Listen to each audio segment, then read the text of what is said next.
Okay, let's jump right into it here on a Thursday. Longshore and McKnight. So glad you're with us here today. Brought to you by our good friends at Bama Budweiser and Bud Light in association with our good friends at Yellowhammer News. Wow, day one of the Masters. Is there anything bigger going on in sports today? There really isn't. There's not. The sports world really centers around John Kiefer and Hao Tong Lee, who are on the course right now at Augusta National. Just now, I guess, playing their second shots are Naoyuki Kataoka, Max Homa, and Carlos Ortiz. Just getting set to tee off. I guess right now, normally reserved Augusta crowd gets to hear the old geezer who calls the names announce Jose Maria Olazabal, Rasmus Neergaard Peterson, and Aldrich Potgieter. I'm telling you, this is the stuff dreams are made of. Woo! Let me tell you. What time did Jack and Gary and Tom head out there for that ceremonial first shot? Sweeping dude and hitting it out there about 180, 190 possibly. I was going to ask you about that. I'm looking at the tee times on masters.com. Yeah. And, John talks about, how it's so historic and everything. With Rasmus Neergaard Peterson on the course coming up, Sami Välimäki, Max Greiserman, Rasmus Højgaard, Christopher Rayton. And I'm looking down through here, Dustin Johnson tees off at 8:43, and Tommy Fleetwood, who I liked his old haircut better, tees off at 8:55. Where are all the old guys? Tommy Fleetwood this week. Not to show my hand just yet, but I'm looking for a good 4 days out of Tommy Fleetwood. I always, just because I know John has the conversation going about him, I always look for several people on the Masters. Alex Noren tees off at 9:43. There was a little period of time there when John was all about some Alex Noren until he never did anything. And John says, I got to get rid of him. So, I like Victor Hovland is another one I've been liking a lot lately. Like Victor Hovland. Man, I'm telling you. Let's not even talk Major League Baseball today. Whoa. Let's not even talk NBA. Don't tease me. Let's not even talk about spring practice and who's looking good or, the new renovations at Auburn or anything like that. Let's spend the day or the morning previewing Sungjae Im and Brian Campbell and Matteo Pulcini and everything. Where are the guys? Well, you got a morning and then an afternoon wave, and then they'll flip-flop tomorrow. Oh, okay. Maybe that's what it is. Then I have to play in the morning one day, which I'm not a big fan of morning golf, but sometimes you just got to do it. So that's what's going on before the cut is there are people playing all throughout the day. That's why there's live coverage, live from the Masters on Golf Channel. I mean, Brandel Chamblee has put in the hours so far this week. We're just a Thursday, and every time I turn on Golf Channel, there's Brandel Chamblee again. I don't think the guy sleeps. Man is insatiable. I really enjoy the coverage during Masters Week on Golf Channel. Those guys really put in the hours and put in the work as well. But after all of the pomp and circumstance and champions dinners and par 3 contests and little 2-minute packages about players that are in it this year and what they did in the offseason, now we can finally get to Scott Van Pelt telling us now over to the 14th. Okay. Man. All right. There's love Fred how they do Couples. the commentary for that. A lot of people, Barry, have made comments about Clifford Roberts would be rolling over in his grave. They got one of the Kelsey brothers out there caddying for some guy yesterday in the par 3 contest. And he's caddying for somebody. It used to be you only see the back 9 on Sunday. They weren't showing you every hole, but now they've expanded. And I do like it because I think some of the better holes are on the front 9 or the opening 9, the outward 9, excuse me. The inward 9's the back 9. But I do like the expanded coverage. And it is, this day and age, you're going to get more people demand it. One thing I do like a lot that I noticed for the first time this year, and any of you other golfing fans out there, if you've seen it, I'd love to know your thoughts about it as well. Mm-hmm. Smiley Kaufman is a part of the Golf Channel. Smiley. Man. And he does a lot of unique features. And yesterday he is walking. They're talking about the 3rd hole, these Brandel Chambly types. And they go to Smiley, who is with JT, and it's during a practice round. So the patrons are there as well. And they're walking down the middle of the fairway. Smiley's interviewing him about the 3rd hole. And as they walk down the fairway, they're walking by the fairway bunkers. They're walking towards the green. JT's explaining what type of shots he hits on that hole, depending on where the flag is. 3 is a shorter par 4. And I thought, man, this is really interesting. I mean, here's the guy during practice round action. Patrons are there. JT and Smiley are the only 2 in the fairway, along with the cameraman. As they're walking after JT had hit his tee shot, they're discussing his thoughts, his planning, his strategy for that hole as he plays it. And I thought it was interesting because JT really emphasized it's where the pin is, how aggressive I'm going to be on this hole. I thought, now that's something I enjoy. I like that kind of stuff. Now, he's no Dottie Pepper. Don't get me wrong. But Smiley's pretty good. That's his given name, right? Because it's not spelled like Smiley face. I think it's with a Y. There's an extra Y in there. So somebody named him that. There's some really weird names among Barry, the master those people down in Louisiana, he went to LSU. Now, he's from Birmingham, Vestavia, actually. All right. He ended up at LSU. I don't know where, I don't know why they didn't want him to play at Alabama, but be that as it may. Or Auburn, that's a school in the state of Alabama. Yeah, that's true. You just can't take him seriously. Somebody gave him the name Smiley. It's like the old joke, you find out, whether you've named your child a good name if you yell it at the top of your lungs, like if you're mad at him or something. Smiley, if he was the CEO of a company and he's in a major negotiation for a hostile takeover or something like that, he's up there in front of everybody. His name's Smiley. How are you going to take him intimidating? His real name is Carter Smiley Kaufman. The only guy I know named Carter is Lois's father in Family Guy. Isn't his name? What does that tell you? Yeah, I mean, you when you have power names like Leslie, that commands respect.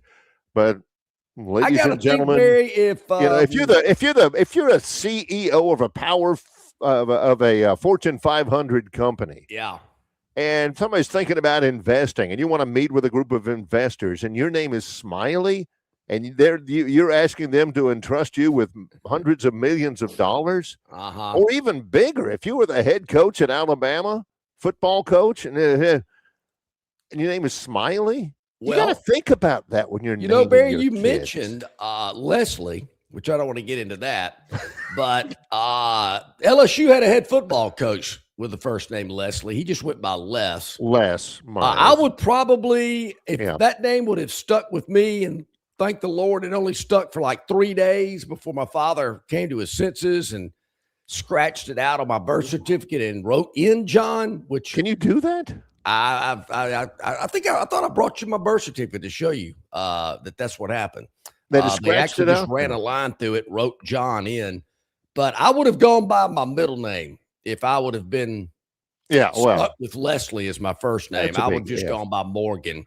But that sounds a little bit more boardroom type. There But is. I'm glad I got John instead of Leslie. There is wall-to-wall Masters. And look, don't get me wrong. I like the competition. I'll watch golf. I will.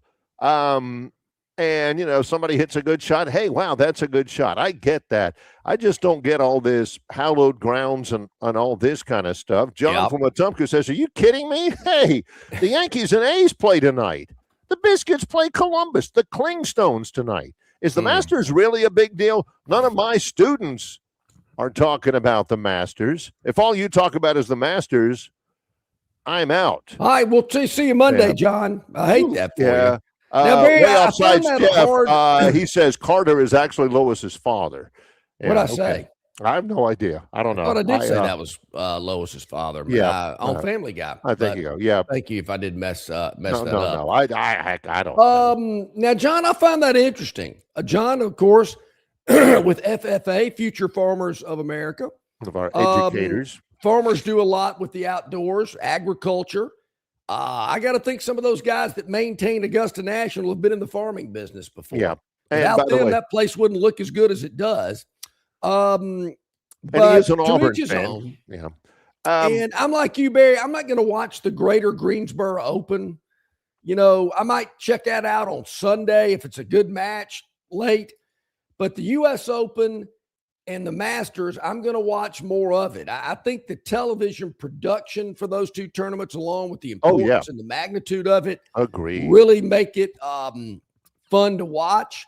And I'm sure tonight, and I don't like to watch, and I really don't have time during the day, and it's on all day. But to me, if the weather's nice, sit out on the back veranda, have a nice cocktail, turn on the golf, and watch it like you don't really know what's going on Thursdays and Fridays.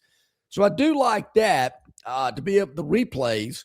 And of course, Barry, I've said this many a time, when the U.S. Open's on the West Coast, I'm all in because it's prime time here in the East and the Central. So I'm a big fan of having more U.S. Opens played out West, just so it, really accommodates for my John TV viewing. It's good for me. Here's what I respect about the Masters. I mean, all this stuff about hallowed grounds, and I get the feeling whenever they show the fairways or amen corner, there should be a little sound effect about that like it's heaven or something like that.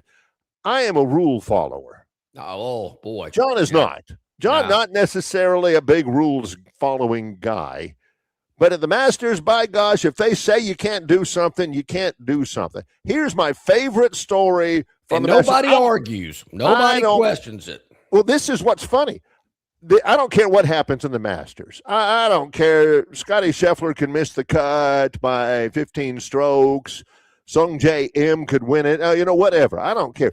Best story of the Masters. According to a report in Golf Week, 1989 Open champion Mark Calcavecchia was escorted from Augusta National on Tuesday because he had a cell phone. I mean, you cannot have it. According to legend, and I've never been on the course. I've been by Augusta National, but I've never been on the course. According to legend, you've got what feels like 750 little signs that say no cell phones beyond this point, sprinkled throughout the property. Patrons at Augusta National cannot have cell phones anywhere on property, a rule that's been repeated so often it's a key foundational element of the Augusta National culture. Calcavecchia, he's never won the Masters, but he's a major winner. Yep. He's been invited every year since 1989 as an honorary invitee. He won the 89 U.S. Open, the British Open Championship, and he has played in 18 Masters. His most recent one that he played in was 2008. Yep. Well, he got kicked off on Tuesday for having a cell phone out there. I mean, Calcavecchia, Calc.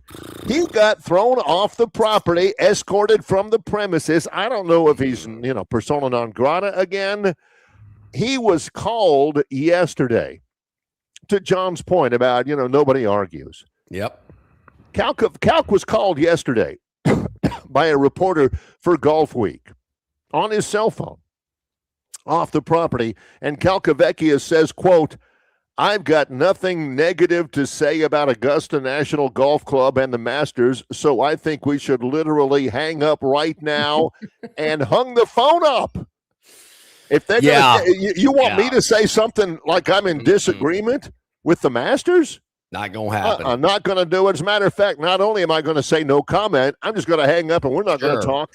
Because I'm not sure somebody's not listening in on this conversation from Augusta. So it's my fault. I made the mistake, and I'm not saying anything negative. Love that place. It is great. All right. We got a lot going on today. A lot to talk about. Jason Caldwell, Auburn Undercover, going to join us in about 15 minutes.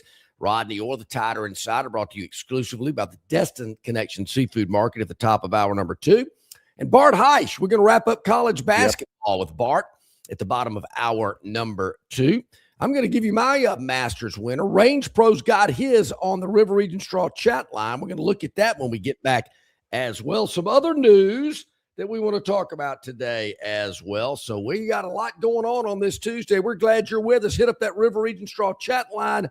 Also, hit that like button. Hit that subscribe button. Tell all your friends and family and associates about Longshore and McKnight. Subscribe. You get all the notifications, everything that we put out.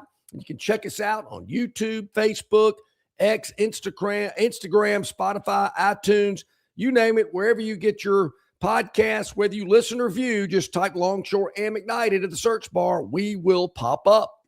I am live today. I'm going to be on the road for the next 4 shows. Today, I am in Sulphur, Louisiana.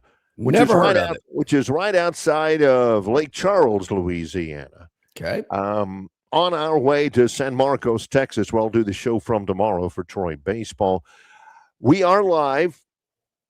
It is Longshore. It is McKnight. It's Longshore and McKnight in association with Yellowhammer News, presented by Bud Light.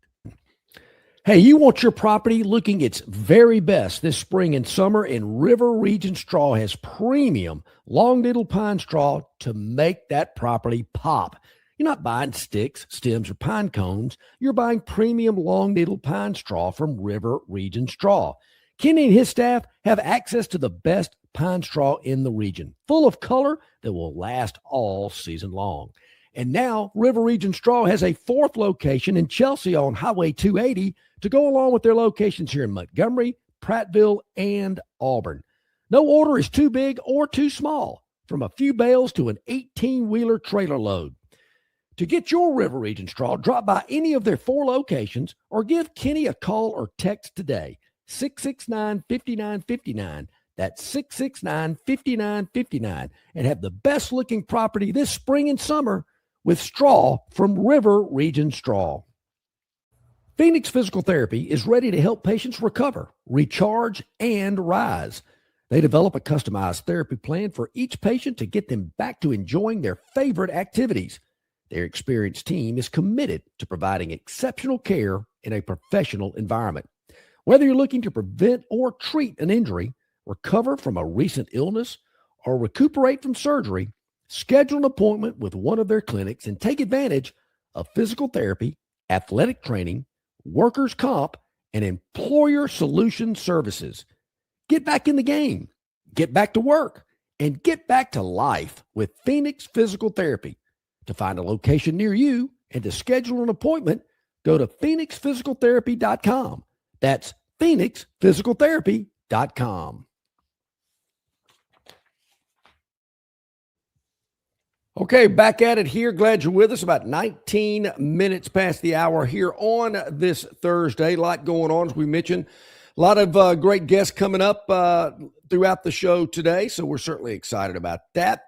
Got a couple of plays that I wanted to pass along to here. I'm trying to figure out when I want to go ahead and release who I like. I don't know. I'm kind of just noodling around on that one. Not that I'm pretty confident in it. I'm pretty confident in my pick. Just I'm Who looking at was the last minute little info here just to make sure we didn't wake up with a stomach ache today or tripped on the bedside table or something like that. So I want to make sure I got all my ducks in a row, and I think everything that I'm seeing is pretty. Can we go ahead and throw out the Range Pro picks, or is that later on? Range Pro says taking Rory to repeat at a great value at plus 1,100. More high payout good plays. Yeah. Patrick Reed plus 3,100. Some Robert guy named McIntyre at 2,600. Yeah. Matt Fitzpatrick at plus 1,800. Epic 4 wonderful days ahead. Enjoy, boys. That is from Range Pro. I think that, Barry, the 1,100 with Rory is pretty good. I mean, put up 100 to see if Rory can repeat, but it's so hard to repeat at a major, much less the Masters. Yeah. Curtis Strange did it in the U.S. Open many, many years ago, but it's tough to do. But at 1,100, that's pretty good value there. I mean, yeah, I'm willing to put up 100 to win 1,100 for Rory to repeat. Patrick Reed's kind of people don't like him, but usually plays Augusta pretty well. I haven't really followed Robert McIntyre or Matt Fitzpatrick closely. Yeah. But the numbers look pretty good. But how about this, Barry? I'm going to throw this, and I will admit, I ran this past Range Pro yesterday before I came up with my final prediction. Yeah. Now, that's not the only reason why he communicated with Range Pro yesterday. It's like, hey, I'm heading over. Can you have a grouper po' boy ready for me? Stat. I didn't think about that, but maybe this weekend. The wife's going out of town. That means nobody's cooking for me. Hey, Range Pro, I might come see you Saturday for some lunch because I think I'm going to be hungry. Okay. The missus leaves me some Spam in the cupboard. All right. So I did actually ask Range Pro his thoughts about this. He seemed somewhat lukewarm to it. I mean, he didn't actually throw cold water on me, but I'm going, Barry, with a player that has made all 7 cuts this season. All 7 cuts that he's entered, tournament he's entered, he's made the cut. Isn't that what you're supposed? Okay, all right. Now 3 top 10s resonates with me. Okay, making the cut. It's amazing how many people don't make the cut. You think, Auburn did. Well, never mind. He didn't make the cut. Yeah. This guy's made all 7 cuts that he's entered. Do they have a Masters NIT? I don't know. And a top 25. Pretty strong. Just to add a little on, he has finished with a pair of top 25 finishes at Augusta. All right. We are going with an Australian. Oh, hang on. Don't fool you. Because if you heard his name, you're going, this guy's got to be from like Japan or somewhere. All right. Jumbo Ozaki. We're going with Min-Woo Lee. Min-Woo Lee. Min-Woo Lee. Look at that mustache. Why did he even try? Min-Woo Lee.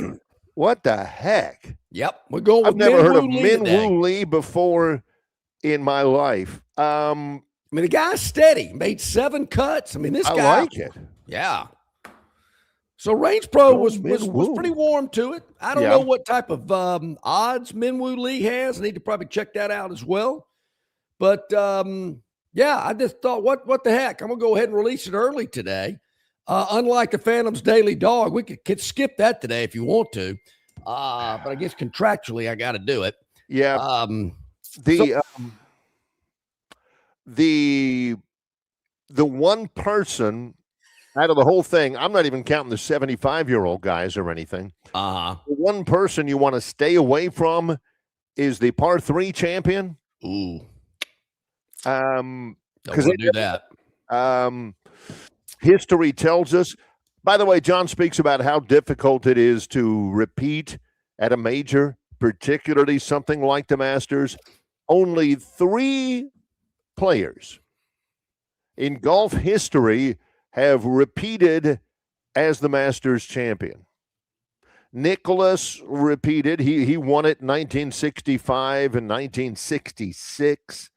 Nick Faldo won it in 1989 and 1990. The last golfer to repeat as Masters champion was Tiger Woods in 2001 and 2002. This is the 90th Good Lord. Masters. Only 3 repeat champions. Barry, the Faldo win in 89, that's the win against Scott Hoke or Scott Choke. Choke, yeah. When Hoke had literally a putt about the length of this table, maybe even shorter than that, did not touch the cup. That's the first Masters I ever attended, and I'll never forget it because I felt there was going to be a playoff, and I remember you don't run at Augusta, but I briskly walked to the 10th green thinking, all right, I'm not going to sit here and watch them on 18 because I think this is going to a playoff. I rolled the dice. I was right. I'm right up against the ropes on 10 at the green and see Hoke miss that putt. And then Faldo wins on the next hole, I believe it was. Right. So that was my first Masters in 89. I'll never forget it. Faldo was at the Champions Dinner on Tuesday. Yeah, he came back. So was Vijay Singh. I mean, a lot of old guys. I saw a picture yesterday, and it was quite the grouping, to say the least. So, John's picking him out. I thought that guy was dead. Is that him? Sandy was there. He was in the back. It was interesting, Bear. They had Watson, Nicklaus, Player, Rory. And Nicklaus is always front row center. Why don't you put Sandy Lyle in the front row once in a while? You look at all those Masters dinners pictures and 2 things. Number one, Sandy Lyle's over there in the back corner going, on his tiptoes. Yeah, I'm here. And whenever he shows up every year, they're like, oh, man, he's still coming to these things. I mean, Larry Mize is kind of having to do his face like this to get in the picture. He's so far you can see half of his head. Oh, yeah, who's on the front row. Yeah, you can always count on that. Yeah. But it was a nice photo to see. So I'm going with Min-Woo Lee. It is Theoda says, holy crap. Min-Woo Lee? Yeah, Min-Woo Lee. How does an Australian have a name like that? That's it. Well, I mean, there are Americans named Martinez and all. I mean, there's it's a Ty diverse says there's a world. ton of Chinese in Australia. I didn't know that. Yeah.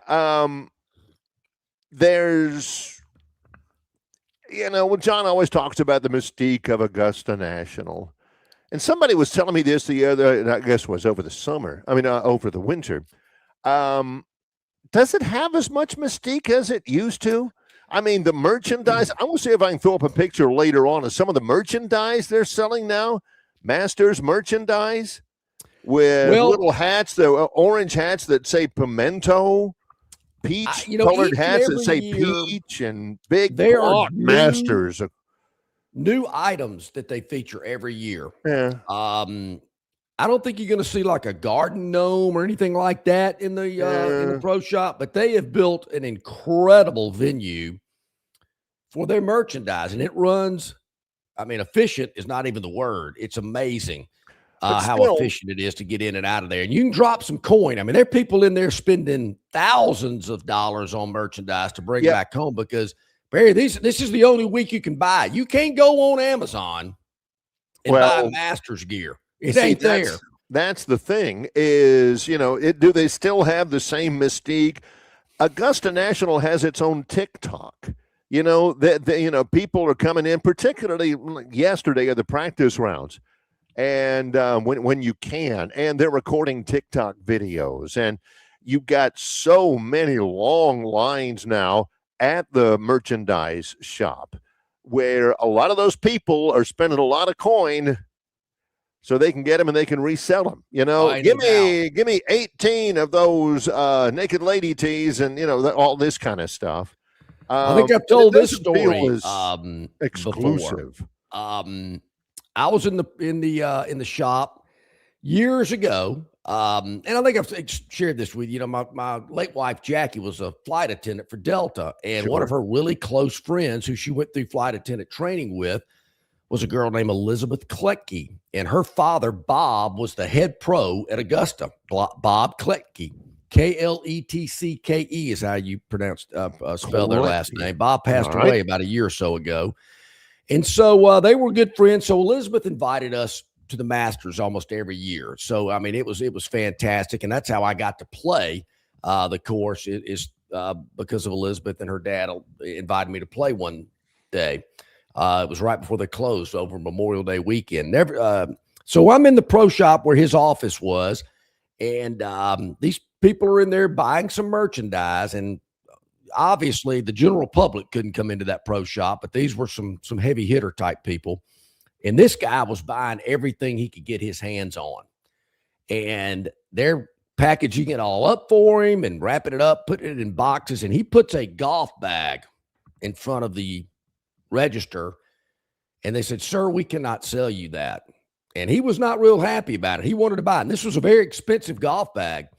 And he kind of went back and forth on it. He said, "Sir, we cannot sell you this golf bag." And I kind of wondered, I'm kind of standing, away from him, kind of curious what the deal was. Come to find out, the golf bag had Augusta National written on it. Right. Didn't have Masters written on it. Nothing with Augusta National is sold to the general public. Only items with the Masters on it are sold to the general public. You have to be a member. Yeah. Have things with Augusta National. I will say in all those years, Barry, I was able to sneak out a black Augusta National golf hat, and I've still got it on a shelf in my room unworn. Don't want to wear that one, but I got it. Wait a minute. Out in the heat when you're playing, back 95 degrees outside, sweat rings on the inside? No. Yeah. Well, that one, I wanted to put it in one of those cases, you put souvenir footballs in, but I can't find one for hats. Yeah, if he did, it'd be right behind him right now on his set here at his home studio, where we will welcome in a moment Jason Caldwell, AuburnUndercover.com. It's Longshore and McKnight in association with Yellowhammer News, presented by Bud Light. Known by avid golfers as one of the most beautiful and challenging stops on the Robert Trent Jones Golf Trail, Cambrian Ridge in Greenville lies just 40 miles from Montgomery. It is well worth the ride for any golfer looking for 27 holes of jaw-dropping golf. The greens have been redesigned to accommodate the higher green speeds associated with their installation of the latest generation of ultra-dwarf Bermuda grass. Cambrian Ridge offers a fully stocked pro shop with all the latest equipment and apparel. Great food and beverages in the clubhouse can be enjoyed both before and after your round. Get your group together and hit the trail. Go to rtjgolf.com/Cambrian Ridge for tee times and more information. All right, man, grab a Budweiser and take a knee. It is the best time of the year. It's baseball season. That means sunshine. It means behind-the-back peanut tosses. And it means sharing some cold, frosty Budweisers with your boys. Because there's nothing more American than watching America's game with America's beer. So let me ask you something. Are you ready to bring your A game? Are you ready to cheer every frozen rope down the line and amazing catch at the warning track? Are you ready for pitchers' duels and slugfests? Tell me, are you ready for the thrill of an incredible walk-off victory? I can't hear you. Are you ready for Budweiser and baseball? Then get on your feet, raise an ice-cold Bud, and let's make this season larger than life. Great times are waiting. Grab some Bud! Enjoy responsibly. Budweiser Beer, Anheuser-Busch, St. Louis, Missouri. At Dixie Overhead Door, we specialize in top-quality garage door solutions for homes across Alabama and Georgia. In need of a garage door repair or a brand new garage door installation, our expert team delivers fast, reliable service with local expertise that you can trust, providing customized solutions and exceptional care every step of the way. Visit us today at DixieOverheadDoor.com and experience the Dixie difference.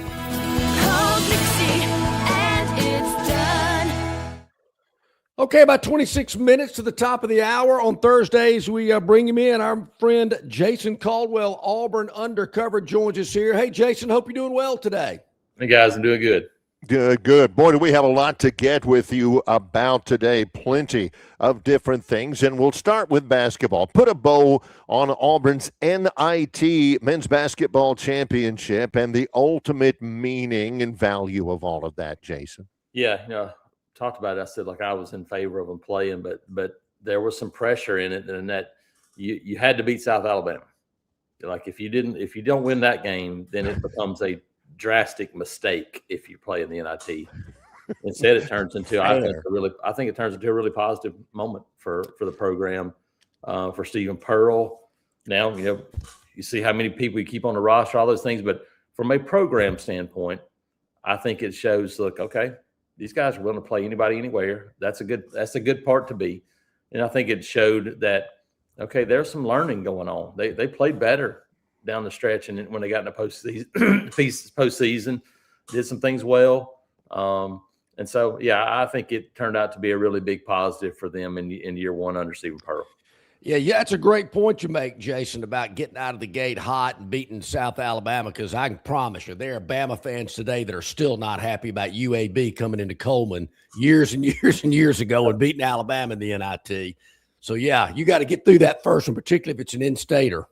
Yeah, no, I think that was the one. Once you get past that, there's still pressure, but that's the one that felt like, okay, you can't lose this. It's not that you need to win it; you just can't lose it. Yep. And so for them to get that one, and hey, you did it with basically 7 guys, and I thought there was a lot of growth from players. Hey, getting Kevin Overton saying he's returning already is a really big first step, because he played really good down the stretch. He was Auburn's best player the second half of the season. And obviously down the stretch in the NIT, he's hit big shots before. To get a guy back that has made big shots and looks like he's continuing to grow as an offensive player, that's a pretty good starting point. Now, can you get 3 or 4 more guys to stay and to give you a group to build around? Listen, we talked about it. Michigan, they went out and got a bunch of transfers, but they kept 4 or 5 guys from that last year's team too that were glue guys, and played. Those guys played 20 minutes or so. I think that's what you're looking at. Can you keep some glue guys? And Overton's not going to be a glue guy. Sebastian Williams-Adams, those guys will be starters. You bring those guys back, but it helps to have some people to build around, because you can't go 9-10 deep in the portal every year and expect to be good. Probably talk with you about this a little bit next week before it happens, but there's going to be a trustees vote next Friday on approval for a lot of new stuff at Jordan-Hare Stadium. The last thing that happened was one of John's favorite projects, getting rid of that north end zone scoreboard a couple of years ago. That cost $26 million. Latest round is supposed to be something along the lines of $300 and something million. Jason, is how impactful is all that? Is it on time? Is it early, or is it way too late? Yeah, no, I think I guess it's one of those things where it was thought to be done a long time ago. The plans got scrapped, and now, because of the climate we live in, I think now when you do it, you can make it more beneficial, I believe. So I think waiting has probably allowed this thing to be done in a much higher, bigger, and more efficient scale. And it won't be more efficient in terms of how much it costs. But I think the things you're adding to it, this is not just going to be part of the football stadium. This is going to be something that impacts you 365 days a year. How so? It's going to have spaces that the general student population is going to be able to use. I believe that this is going to be used for fraternity. When they have meetings, all kind of things like that during the week, you're going to be able to have faculty things in here, because it's going to have open spaces open to Petrie Hall on the backside. Okay. You're going to have a big open concourse area that's going to be outside that you think about on Saturdays. You're going to be able to have tailgating areas, food trucks. If you do those things, there's going to be more than just about 7 football games. And I think that's what this work has been about, is in maybe collaboration with the university, trying to figure out a way to make this thing beneficial for not just 7-8 football games a year, but for the entire year. And I think that's what they're going to come up with. Yeah, you're right. I mean, it is multi-purpose. It's going to be used for a lot of things. The zone in Tuscaloosa, it's every night there's something going on in there. It's fraternities, sororities. My girls, they had something during Parents Weekend in the zone on a Saturday, and obviously other parts of the university are using it as well. So there'll be something going on. I think the artist renderings look great. I think it's phenomenal. That part of the stadium always, to me, was kind of, they just kind of neglected it, if you will. And it was a tough area kind of down in that hole, but I think it's going to make the overall appearance look fantastic. What I have been looking for, Jason, I'd like to see an interior view of it. What is the inside, the stadium side going to look like? Is that going to be really like premium seating, boxes, suites, things like that? Like zone area? What they got planned for that? I think it's safe to assume, and you know what they say about assumptions, but it's safe to assume that there are going to be some changes on the inside of this. And that means people that are longtime season ticket holders are going to be displaced more than likely. That's the reality of when you make these kind of things, it impacts somebody, and it's going to impact somebody, because all the things we saw, I don't believe, aren't going to just sit on top of the stadium. Like you just say, oh, here you go, just sit on top of that. I don't think that's going to happen. How much do you lose? I don't know that this is going to go all the way down to the field. Feels like you're still going to have some stadium seating inside, maybe some upper level parts turned into some more suites, some of those things. And so you lose some of that seating. I don't believe it'll be like we're just going to wipe away an entire end zone and start over kind of feeling. But yeah, we hadn't seen that part of that yet. That'll be something that next week when this thing happens, we'll try to deep dive and see if we can figure out what it's going to look like on the inside too.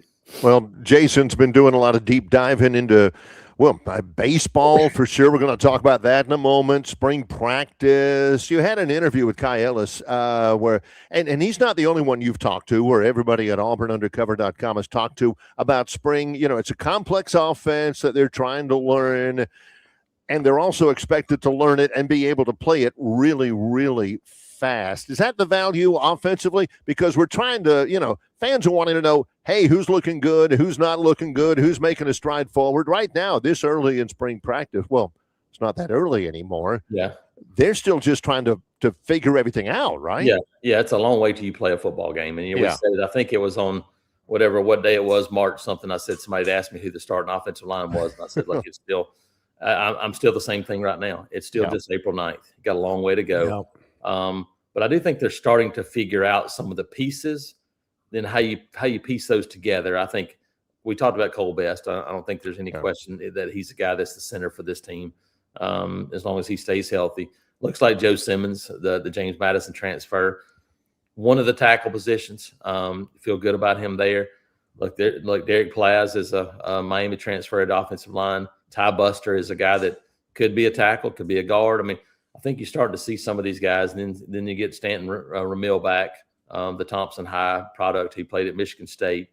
How does he factor in at one of those tackle spots? I mean, he's been hurt, right? He has, and so yesterday or Tuesday was the first day we saw him actually out there, not in his pads yet, but he was actually on the field doing some of that work for the first time. And so, so there's a lot of pieces there. But you're right, offensively, it is trying to do it against a defense that's not letting up. I mean, I talked to a few of the coaches coming out of the scrimmage last week, and they're like, really tough against that defense because they're going to turn it loose on you.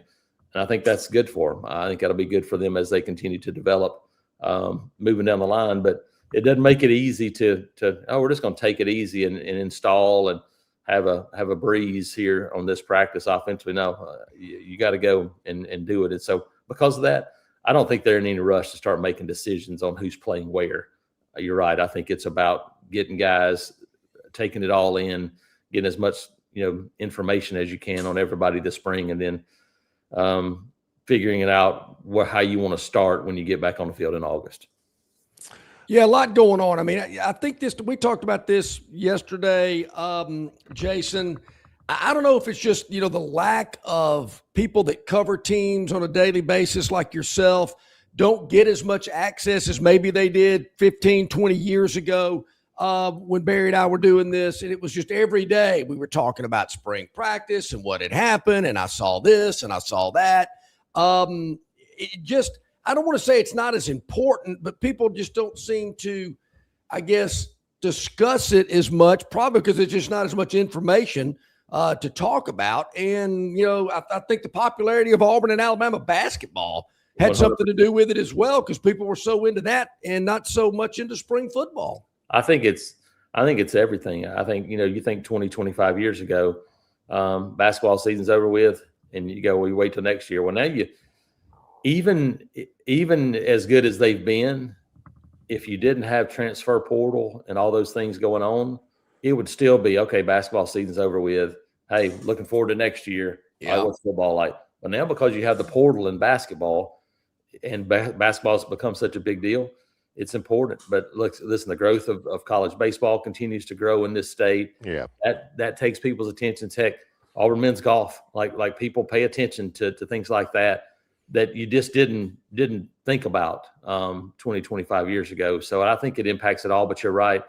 The way things are done now, too, with less access. Now, we get a lot of interviews, but when you only get 20, 25 minutes of practice watching and a couple times, that impacts it, too, because there's not as much, hey, I saw this guy, We basically see the same kind of drills every day, and now you watch them over and over again. Observations on this, because this was a topic of conversation. For the second straight midweek, Auburn loses via the run-ruled Georgia Tech 2 weeks ago, who's top 5, and on Tuesday to Jacksonville State, who's top 25 out there after, of course, winning 2 of 3 against Arkansas at Plainsman Park. You mentioned something in your piece about Butch Thompson still searching for an identity for this team. What's the gist there? Yeah, I think the identity for the offense. I think the identity for the pitching staff you see, but I do think because of the injury to Drew Whalen took one of their weekend pieces out, and so Andres Alvarez has been so good. Combined with a short week, you moved Andres Alvarez into the rotation last Thursday, and he's been so good, I don't think he's coming out. And so because of that, you're like, okay, you bump everybody, but you want to be as strong as you can on the weekend. And I think it's probably impacted the midweek a little bit. Christian Chatterton's a guy that's really talented, just hasn't pitched as well the last couple of weeks. I think that's some of it. Some of it is you ran into a Georgia Tech team that was mad because you put it on them the first time. And then, hey, 2 nights ago, you ran into a Jacksonville State team that is playing as well. They may be playing as well as anybody in the country right now. They're a really confident team, and they got after it from the get-go. All of that being said, Auburn's bats just haven't been good enough. The consistency is the thing, and it's what I thought this team was going to be built on. I thought offense was going to be the key, and we'll see if they had enough pitching. It's been the reverse so far. Whether they put too much pressure on themselves this year, and as we know, pressure. They say pressure builds diamonds, but it also builds blood pressure and everything else. I think we see that from this offense right now. I think they're pressing, trying to do so much that they've lost their approach at the plate. And so, look, they played pretty well against Arkansas last weekend, and then it came back again Tuesday night. And that's what Butch is talking about. Look, can you be the same team every night? And if they can do that, this team can compete with anybody in the country because the way they're pitching the ball right now. But if you don't swing the bats, it's hard to win. Okay, it comes to our point in the interview where we get your thoughts about Augusta and the Masters. Round 1 is underway. I want to know who you like, and then I'm going to throw out who I'm predicting. Me too. I'll do mine. Yeah, we'll get Barry involved in this as well. Who you like, Jason? Obviously, you can. It's probably one of these things where you can take 3 guys probably off the board and go, well, everybody's either going to pick Scotty Scheffler, John Rahm, or Roy McIlroy. You go so I'm going to take those 3 guys off the table because those are easy picks. Matt Fitzpatrick, he's playing really well. Look, we've seen whether it be Nick Faldo, Roy McIlroy, Seve, Jose Maria Olazabal, European guys usually play pretty well in Augusta. And so he's been playing well. So that's my guy that I think of the top group, I would say. And then maybe the wild card would be like a guy like Ben Griffin. He's a first-time guy, but I think he's pretty talented. So that would be my two guys that I would probably throw out there. Well, you're in good company because one of our viewers is a staunch follower of the PGA Tour, particularly when it comes from a gambling angle, and he likes Matt Fitzpatrick as well. Speaking of the gambling angle, Ludwig Auberg is the only golfer this week with better than 20-1 odds, Jason, who has never won a major. Yep. He's going to do it. He is going to do it. I like his chances. Yeah, here's the thing. He's long, pretty good short game. And, again, a guy that it doesn't seem phased. What's all usually why it's hard. I think the last first-time winner to win at Augusta still is it still Raymond Floyd or somebody like that? It's been a long time. He's not his first time there, but normally experience pays off the more you play. For a guy like Justin Rose is another guy to watch this week because of that. He came close last year. He's getting old though. Yeah, he is getting old, but I think he had 2 seconds last year in majors, which is crazy. And so Ludwig Auberg is extremely. You think about him and Victor Hovland are the two young guys like him. They're power guys that you feel like are going to win a bunch of majors before it's over with. All right, so I did get caught up in the Tommy Fleetwood hype this week. Lot of stuff. Hey, his game is great, but I'm just waiting for him to be that guy, and he hasn't been that guy yet. Yeah, I'm with you. I'm pulling for him. I'd like to see him win it. Some great features about Tommy, but Jason, I'm going with a guy that's made all 7 cuts he's entered this season, 3 top 10s and a top 12, a couple of top 25s at Augusta. I'm going with Min Woo Lee to put the green jacket on Sunday. Another talented guy. I mean, that's the thing about this one. You got that, to me, the 3 guys that are out in front of everybody. But then you think about Chris Gotterup, a guy that can bomb it. And there's a bunch of guys. Jason Day's been playing better, even though his outfits should eliminate him this week. But, there's 25 guys that if you said that guy wins it, I'm like, yeah, I can believe that. And that's how deep it is right now. Nobody's bringing up Bryson DeChambeau. He was there. Can he be Rory at Augusta? Because Rory got to that final round and had a bad final round, and he finally broke through. Bryson DeChambeau played terrible in the last round last year in that final group. And can you put that behind you? And again, we talked about pressure. Who can handle that the best is because it is patience. He doesn't have a ton of patience. Patience wins at Augusta National. A live tour guy winning at Augusta National. DeChambeau. Yeah, wow. All right, awesome. You've been busy. We hadn't even talked about recruiting. We'll do that next week when A-Day gets here and a big weekend and stuff. But also, covering baseball, covering spring practice and so much other stuff. Jason, how do people get access to everything that you guys are providing on the website? Yeah, you can check us out at AuburnUndercover.com, part of the 24/7 network. And like you said, we got practice this morning. So it's a busy day. Yep. We have a practice viewing window. We have interviews after practice. You have a 10 a.m. press conference to announce something big on Auburn campus. We'll see what that officially is. Yeah. Can I throw out a nugget of maybe? I don't want you to let me Is it not football, but maybe football? I was thinking like maybe a concert. I don't know. That's what I said. Those are the 2 things I think about, and there's been some speculation it might be football. I like that. We'll see. Summertime. The summertime blues for college towns to have something come in to generate hotel rooms and revenue and all that stuff is a big deal. And so I think that whatever this is, the city will probably be pretty excited. Jason, I think we're going to see a lot of that on college campuses around from now on. There are ways to generate more revenue, ways to get people more involved. Alabama's got, I hate to admit this because I just don't follow it, but obviously Morgan Wallen's a big deal in the world of country music. I couldn't tell you who he was if he walked through the door. He's playing at Bryant-Denny in about 2 weeks, and people are scrambling around all over the place. Auburn has Zach Bryan coming in a concert already, and they have one already scheduled. And I think you're going to. Hey, and I like it.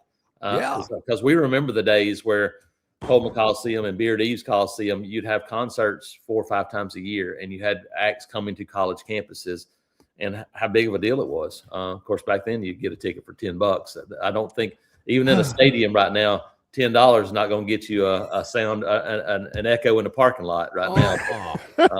And the prices I'm hearing for these tickets, for these guys coming, I'm thinking, I mean, woo. Wow. I can tell you, last year, SEC Media Days, we were over there, and Beyonce was playing in the Mercedes Benz, and it was like 3 nights in a row. Yeah, I remember that. People walking around, and I'm like, let me just see how much a ticket is. Not that I was interested in going at all. Yeah, but just so curious. I looked up, and like the upper level ticket's like $400. I was like, I don't know what these people do, but I could not do that.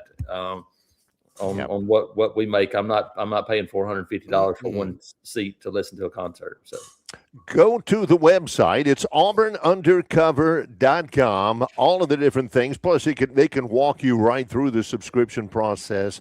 John and I have been subscribers for a long time. We've been big fans of Jason Caldwell's work as well. Appreciate you very much, Jason. Thanks, guys. Appreciate it. You too, buddy. We'll talk next week. Jason Caldwell, Auburn Undercover, joining us here this week. I mean, I hate to sound like such an old fuddy-duddy, Barry, but, I mean, all the youngsters, I mean, even my wife, Morgan Wallen, I'm thinking, who is this guy? I mean, what's the big deal? I mean, is he Kenny Chesney? Oh, yeah, he's just as good, blah, blah, blah. And the ticket prices that they're charging to go see this guy at Bryant Denny in a couple of weeks, I mean, I'm hearing, Barry, they're kicking people out of their box. Because there's so many people wanting to go and some big wig interest and whatnot. I'm thinking, I got to get more up on current times and stuff. I remember, whatever happened to, the good old days with, the Waylon Jennings and some of those. Oh, guys. Hey, I remember I went to go see Huey Lewis in the news at Beard Eves Coliseum, $20. $20. And it was awesome. Huey Lewis is awesome out there. Saw several others. Heck, you can get in just for the cover charge to see Zig and the Zigtones back in the day at the Supper Club. Oh, those were the days. Jason Caldwell joins us coming up in just a moment. Rodney Orr, the Tider Insider, brought to you by the Destin Connection Seafood Market as well. He likes Fitzpatrick. I tell you. I get that makes sense to me. And there again, the numbers tell you, I mean, his numbers aren't too far off from Rory's. I mean, I think Fitzpatrick's like 1,800 and Rory's 1,100. So, the gamblers think he's got a shot. There's some waves, possibly names to look for. Jacob Bridgman. Take a look at the PGA money list right now. He's won more money than anybody on the tour. Jason mentions Chris Gotterup, who can absolutely stripe it. Akshay Bhatia, Jake Knapp. And Jake Knapp has 5 top 10 finishes this year. And Minwoo Lee, 3 top 6 finishers this year. I don't know. Justin Rose, I think he's finished third. He's finished second 3 times at the Masters. He's like a perpetual bridesmaid. Yeah. I'm not getting in on that. Let's take a break. All Coming back, Rodney Orr, TiderInsider.com. John is in his home studio. I am in Sulphur, Louisiana, right near the Texas state line. Not Suffragette City, but Sulphur. Wham, bam, thing. This is Sulphur in the Louisiana. It's named after an element. It's Longshore and McKnight in association with Yellowhammer News, presented by Bud Light. Prattville Carpet is the most trusted name in flooring in the river region. Ray Bowles and his staff have an extensive line of Mohawk stain-resistant carpeting in all the latest styles and colors. Prattville Carpet also has hardwood, vinyl, and ceramic tile for all of your flooring needs. Professionally installed at the absolute lowest prices. Take advantage of cash and carry vinyl plank at just $239 a foot. Call them today to set up your free measurement for your home, office, lake house, hunting camp, or wherever you need flooring. 285-8117. That's 285-8117. Or drop by 2201 Cobbs Ford Road in Prattville for Prattville Carpet. The Destin Connection Seafood Market at 3750 Norman Bridge Road in Montgomery has the freshest seafood direct from the Gulf of America. I'm talking red snapper and grouper, all sizes of Gulf shrimp, jumbo lump crab meat and crab claws, Louisiana Bay oysters, and New Bedford scallops. They are a full-service seafood market and kitchen serving po' boys, dinners, and sandwiches. You know, many well-known restaurants in the river region purchase their seafood from the Destin Connection because they know it's the absolute best. Call ahead and your order will be ready for pickup. The Destin Connection Seafood Market, 3750 Norman Bridge Road. Call 288-4272. That's 288-4272.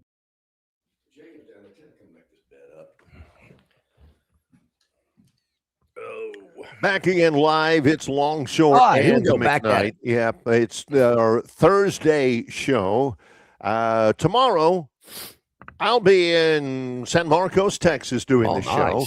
John will be at Stivers Chrysler Dodge Jeep Ram in Prattville. Plenty to do this weekend. There's no big scrimmages. Everybody's waiting until A-Day coming up. Talk a lot of Masters tomorrow.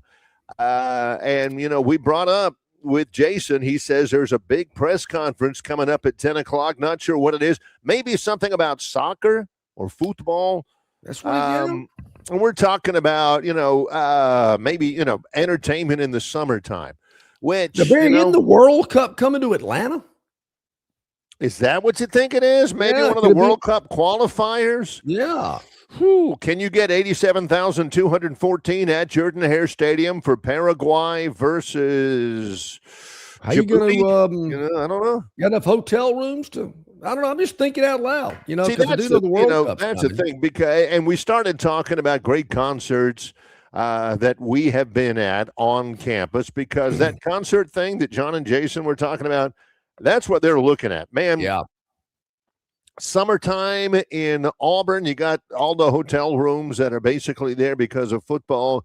They're trying to get people there. You know, Tuscaloosa, same way. Hey, how can we get somebody in? And of course, now everybody's talking about the concerts they went to. At their venues. Jimmy Buffett played Auburn in 90 or 91. Ty says he went to go see Colt. Lenny Kravitz opened, and Jimmy Buffett at Beard Eves. Jimmy Buffett was a little bit. I know he was at Beard Eves, but that was a little bit before. A little bit after my time. I was he was there, but I didn't get a chance to see him. We'll have to see what Rodney Orr, the Tyner Insider, can tell us all about that. He, of course, brought to you by our friends at the Destin Connection Seafood Market, the freshest seafood delivered daily, direct from the Gulf. The Destin Connection Seafood Market, 3750 Norman Bridge Road. Call ahead, 288-4272 for your order to be picked up. Believe it or not, Rodney, we're not talking about football, basketball, baseball, and those other type things. Do you have your tickets for the Morgan Wallen concert at Brighton in a couple of weeks? You know, I take my 6-year-old grandson to school every day, and first thing he wants to do is take my phone and listen to Morgan Wallen. It's crazy. I never heard him more. Hey, listen, I admit, guys, I'm way behind the curveball. I know, only reason I know Morgan Wallen's because my 6-year-old grandson's been listening to him for about 3 years. So, kind of scary. Rodney, when I heard about, my wife said, "Hey, can you get us some tickets to the Morgan Wallen concert?" I went, "Who's he?" I mean, I had no clue. Yeah. Well, it's a hot ticket for sure. I mean, I hear a lot of buzz around here, and I guess the fact that he's going to use the stage there at Bryant-Denny Stadium, that tells you a little something that doesn't happen often.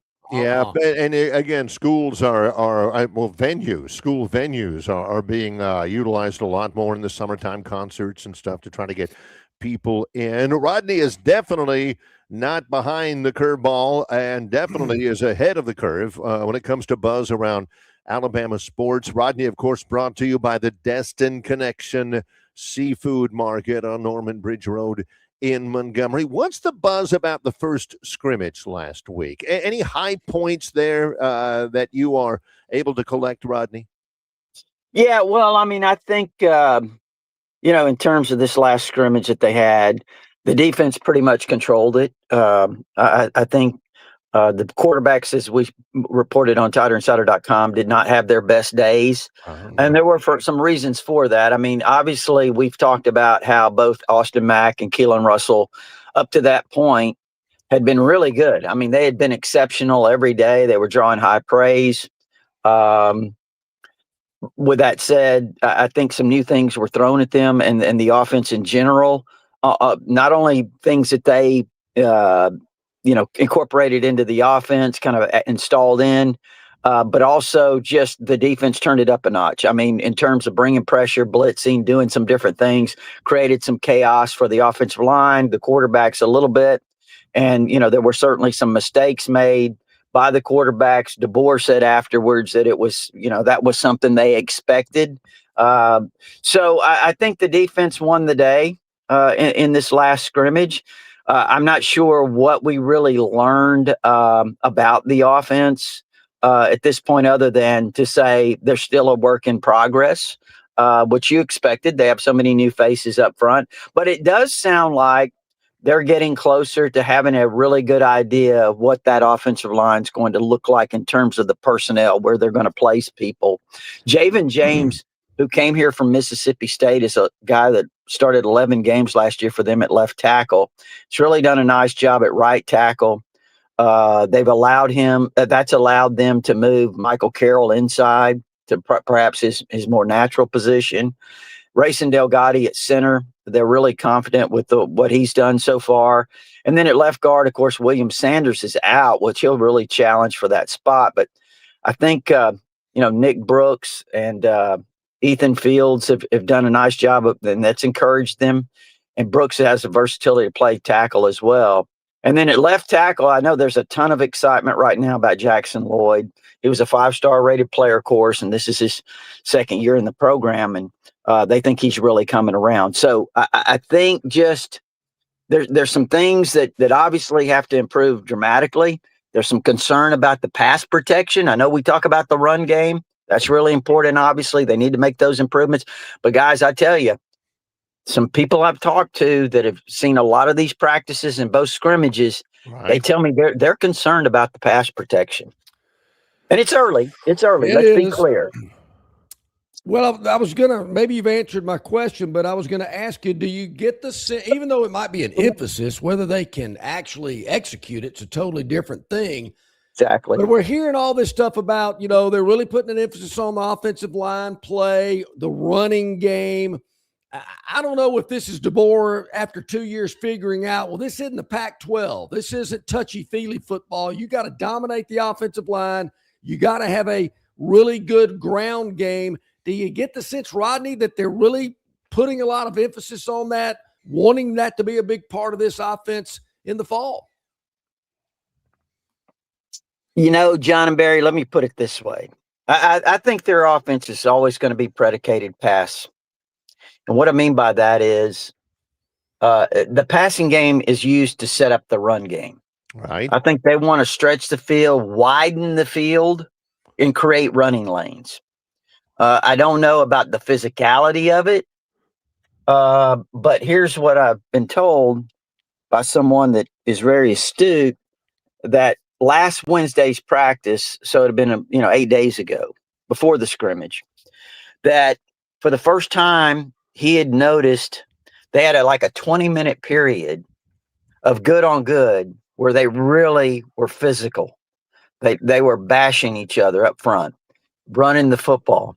Found that really encouraging, but he also wondered why don't we see that every day in practice? I'm talking about in the spring. Spring. Yeah. Now look, I'm just going to throw you back real quick. All right. I remember the spring of '99. You remember what happened that year? Dubose came out and they beat Spurrier twice. Right. They won the SEC championship. I'm telling you, that spring. Now we don't get to see all of Saban's springs. That's a totally different animal. But that spring left a very strong impression on me because they were physical all spring. There were fights every day. I'm talking about, I mean, there were free-for-alls. That's how physical they were. And it's that kind of physicality that I think helped that team with not only their mental toughness, dominate the line of scrimmage, and all of those things. But I think it was a real key contributor to their success that they had. And that said, I think, some people that are watching it say, hey, the kind of period we saw last Wednesday, you need to have that like every single day. Man, speaking of periods, Rodney, is there any word that they're going to have an Iron Bowl period and play Old McDonald or anything like that? All right, get that out of the way. Check that off of John's Rodney list every week. That's done. Okay. That is an interesting period, though. It is. But I'm wondering why we don't have a Georgia period. It is the South's oldest continuous football rivalry. They beat their chest about that every year. I don't know why they don't have a practice period devoted to that, but I don't know. They don't ask for my suggestions. No, thank goodness. Yeah. But you've got let's talk a little bit more about the quarterbacks. And you said they didn't have their best day. Is there any sense, any shred of evidence that maybe one is ahead of the other? You know what? I think it's pretty even. And there, I keep hearing not much separation or no separation. I think Mac probably, has a better feel for things overall. And I don't know, it's a significant difference.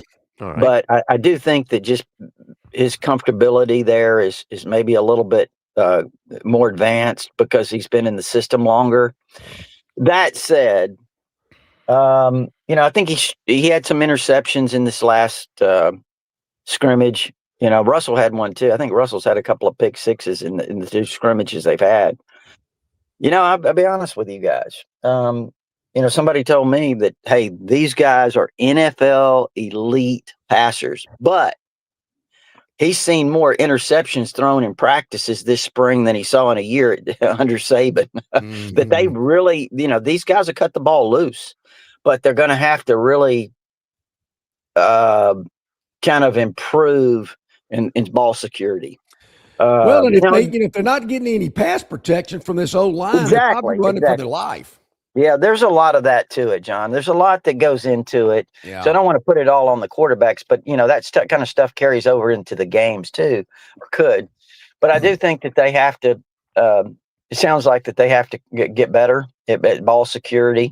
But overall, I don't really know that there's a lot of separation right now, John and Barry. So it's going to be an interesting decision. DeBoer was asked if he would consider playing two quarterbacks, having it like and he said he would do everything in his power not to do that. I'm glad to hear that. I've never been a big fan of the rotating quarterback. What do they say? If you have two, you don't have any. Hey, your Central Alabama source for live and spicy boiled crawfish is the Destin Connection Seafood Market right here in Montgomery. Now, the Destin Connection prices have dropped 50 cents per pound on crawfish this week. So call today to place your order for live crawfish to be picked up tomorrow or Saturday. The spicy boiled are already there for you to pick up today if you'd like at 3750 Norman Bridge Road. Call ahead 288-4272.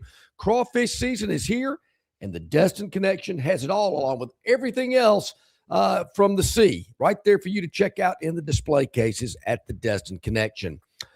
Basketball transfer portal time is here, Rodney. The rosters are being changed. Aiden Sherrill is going to move on. I think it's kind of a blow. He played well at the latter part of the season. How about a player like Amari Allen? I would think that's a guy that you'd want to keep on your roster if you could. Yeah, I mean, this stuff is unpredictable. Guys, the way things change. I think now again, this changes, but the last I heard from someone over there was that they weren't totally 100% sure that Sherrill was gone. That I think he's been encouraged by family to enter the portal, certainly shopping around. Yeah. But there was now again that may have changed. I haven't heard anything since yesterday, but I know that he was still given consideration to staying. We'll see. Amari Allen, I mean, I think that would be a high priority to keep him, and I think it is. we'll see what, how that kind of transpires. Right. This portal and stuff is just, so it can be unpredictable. But Nate Oates has done a fantastic job, in my opinion, of navigating this kind of thing. I think he's been successful, and I know they've had a lot of turnover, but if he really wanted to keep a player, he's been pretty good at doing that for the most part. And I think that regardless of that, and I know a lot of people were kind of disappointed in the overall portal production they got this year to some extent. Mm-hmm. Bo Bowen, of course, was injured some, and Bethea had never came around. So it was, but I think his track record, Oates, is generally done a really good job at picking guys out of the portal. So, and again, we'll see. Is there any truth to Cade Phillips is already coming to Tuscaloosa, the Tennessee I player, hear of course? Now let me be clear. I haven't checked anything since yesterday. Yeah. But that's been the buzz. They felt like that he was a guy that they felt really confident in. That was the last. I got a text message about that, and so that could certainly be it. He's a guy 6'9", brings a little size. Obviously, he was a starter for Tennessee until he was injured. Earlier in the season. So yeah, I mean, it sounds like that Cade Phillips is one to keep an eye on from Tennessee. This weekend, of course, things kind of get started at 11 a.m. with the Walk of Fame ceremony. Kickoff Saturday for A-Day is at 1 o'clock. Somebody has been busting me up over the last couple of days. Nation's #1 rated high school quarterback is going to be there, correct? Elijah Haven. Yes. Heard he signed a deal with EA Sports. Did you guys hear that? Right. That's the guy. Okay, I knew I'd heard of him before. Yeah, he's a high school senior, and nation's #1 quarterback, as they say, and he's already signed a endorsement deal with EA Sports as a high school senior. Barry, here. Just technically, I want you to think about this for a second. All right. He's still a junior. Is he? Okay. He's a junior as we speak today. Now, he'll be a senior next year. You follow me? He'll be a senior. As a high school junior, I once got a Subway card punched out, and I got a free footlong as a high school junior. That was a highlight of my endorsement career. Yeah. Goodness, Rodney. So it's crazy, isn't it? I mean, how far is this going to go? I mean, I think we're only... I think this is only starting. We're going to see this more and more. But he is a fantastic prospect. Right. And I haven't totally zeroed in on him as far as watching him, but what I see of him, kind of see some similarities to Vince Young. So, I just got to ask the questions. So, how's Alabama going to afford this kid? Is Ohio State not recruiting him? What about Lane Kiffin's involvement with him? I mean, I hate to be a doom and gloomer, but no, I'm thinking, how do you compete? Well, I think when it comes to high school players, Alabama's been very competitive because that's been their focus, where they want to put their money. And so that's been kind of the model that DeBoer likes is, going after the high school kids, and that's where they're focusing their money. And they've done a really good job at that. They've signed I think it was one had a couple of years ago, had that class #2. Mm-hmm. And then last year there was another top 5 class. So they've done a great job on the high school level of recruiting players. Now, I would say this, as I look at the line of scrimmage, I think that really is going to be an interesting area to watch in this class. And, somebody posted on Tighter Insider last night, the #1 interior, or he could play tackle, offensive lineman in the country was supposedly leaning to Alabama. Of course, if you looked at all the websites 6 to 8 weeks ago, it was all Alabama, right? It just goes to show you got to be careful. And now he committed to Florida yesterday. He's out of Pennsylvania. Of course, the Penn State coach, offensive line coach, is now at Florida. Right. And that helped certainly. But I'm looking at the offensive line, and some of the feedback is, well, Alabama doesn't need to sign a big offensive line class. Well, how do we know what you need to sign? Yeah. You know what I'm saying? I mean, how do you know Yep. that? So anyway, I mean, we'll see. I think you always plan to sign at least 4 offensive linemen, at least 4 defensive linemen. I think you have to go in with that mentality. Now, again, I understand the portal and all of that, but you never know who's going to actually be here the next year. So how can you really put all these numbers down and say definitively we don't need? So I don't buy into that. Yeah.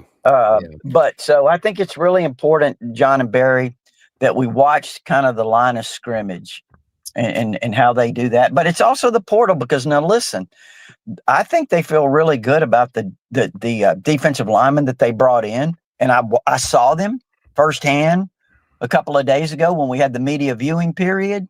And I will say this, John and Barry, when you look at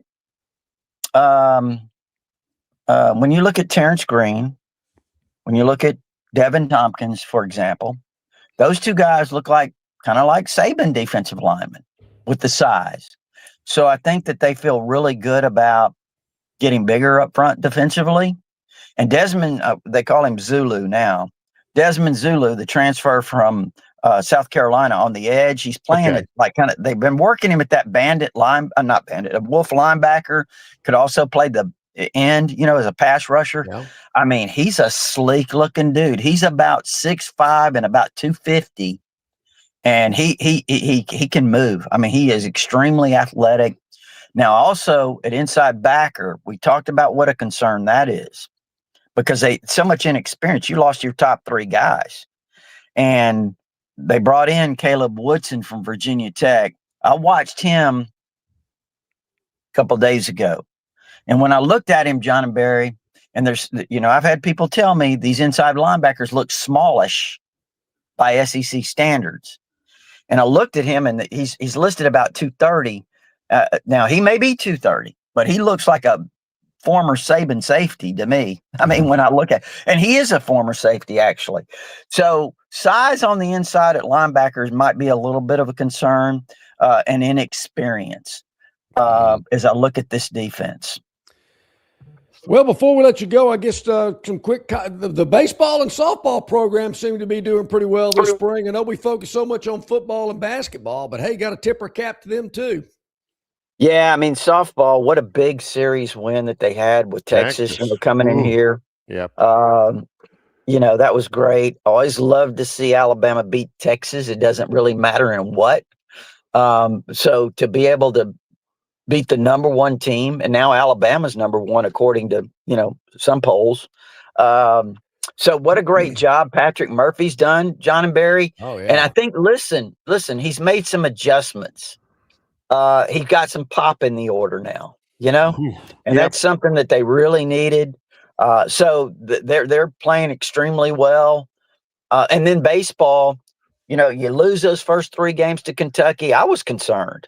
Going up there and just getting swept in that manner. Got their attention, I can tell you that. Woo! After that, back, they've been going great guns. Exactly. You sweep Florida, you sweep Auburn, and then you go on the road, which I was saying, okay, how are they going to do on the road? And they take 2 or 3 from OU, and now they've won 8 of their last 9 in the SEC. So, yes, they're one of the hottest teams, not only in the SEC, but in the country. Now they got Arkansas coming in this weekend. They're top 25 as well. And they got the great player, Justin LeBron, the shortstop.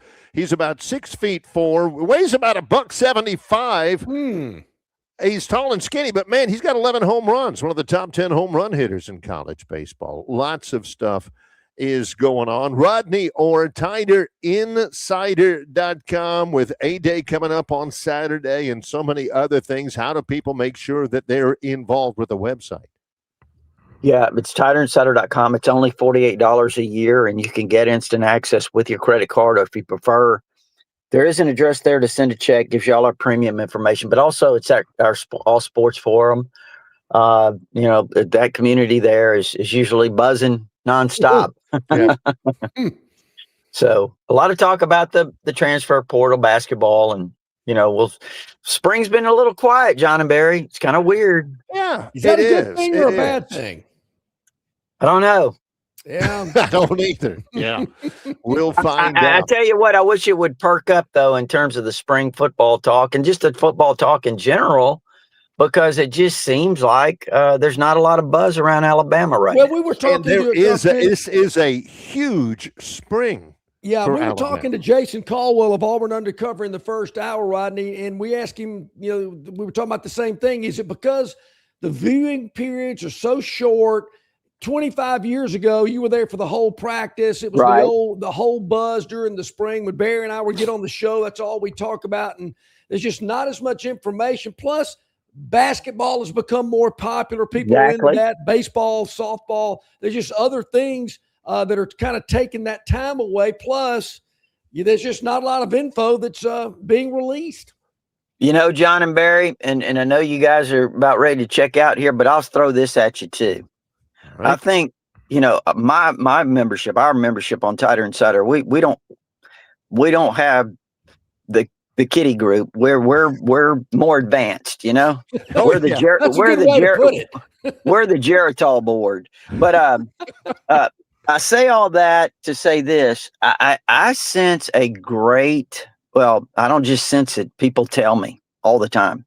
There's a significant loss of interest because of the NIL, the portal, and the changes that have gone on. So something to think about. I'm with you. They're getting a little put out. I can watch it on TV. I don't have to go up there and spend all weekend and spend thousands of dollars. I don't see how these athletic directors, I'm sure they're tossing and turning at night trying to figure out how we going to keep this product at the level we need it to stay at.